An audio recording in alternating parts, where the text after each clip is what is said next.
김범도의 경제 플랫화이트 첫 번째 시간입니다. 오늘은 마틴 울프의 칼럼 중국이 일본의 함정을 피하는 방법을 여러분들에게 정리해서 요약해드리겠습니다. 이번 칼럼의 주제는 한마디로 지금의 글로벌 경제 상황에서 대규모 수출 붐이나 부동산 특수를 기대할 수 없다.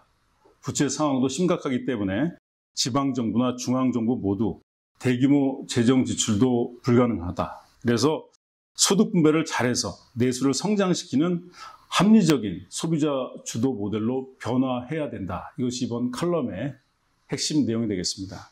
그러면 칼럼 내용을 한번 꼼꼼히 살펴보도록 하겠습니다. 중국의 눈부신 경제 성장은 한마디로 끝났는가? 미국이나 유럽의 가장 잘 사는 나라들을 따라잡을 가능성은 아직 있습니다. 왜냐하면 중국이 아직 상대적으로 가난하기 때문입니다. 그런데 가장 큰 장애물은 너무 낮은 소비, 과소 소비입니다. 일본도 과잉저축으로 경제가 추락하고 있고 독일의 과잉저축도 2007년부터 2009년 펼쳐진 금융위기 때 유로존의 금융위기에 나쁜 영향을 줬습니다. 중국의 2008년 국내 총 저축률은 GDP의 무려 52%, 2019년에도 여전히 44%.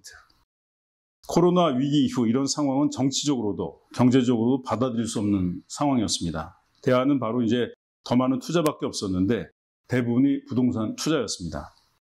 문제는 투자는 늘었는데 투자 수익률은 엄청나게 떨어졌다는 데 있습니다. 성장률 대비 투자 비율이 2배 이상 늘어난 통계를 보면 잘 알 수가 있습니다.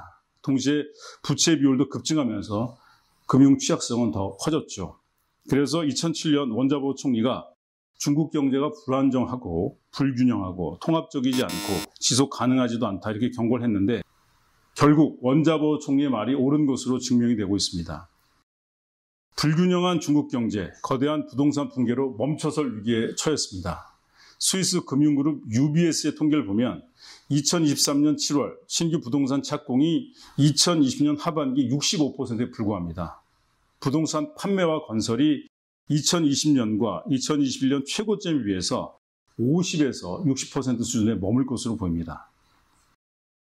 중국 경제의 4분의 1에 달하는 중국 부동산의 수요 부족, 일본 경제의 미래와 아주 비슷합니다.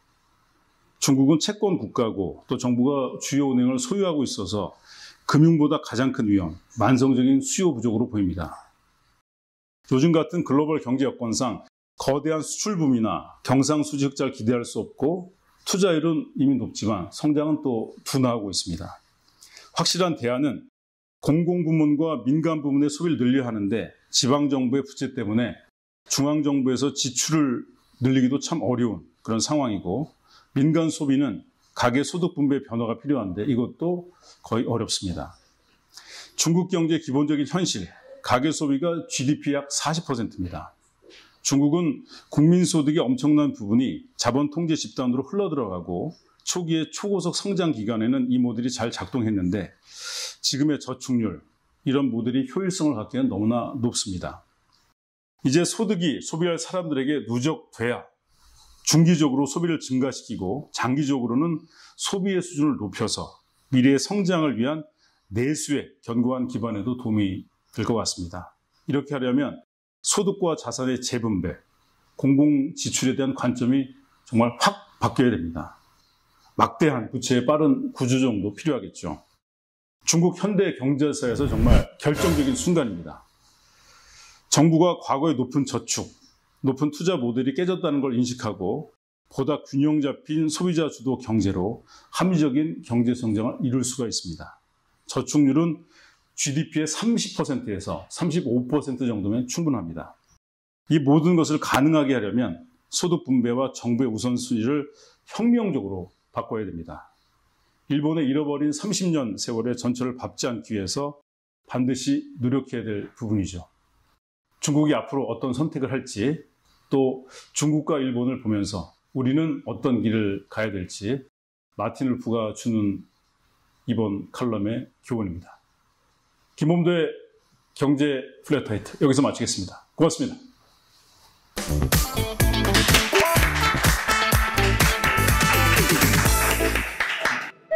우리나라도 그냥 잃어버린 30년 뭐 가능성이 없지는 않은 거 아닌가? 괜찮겠지.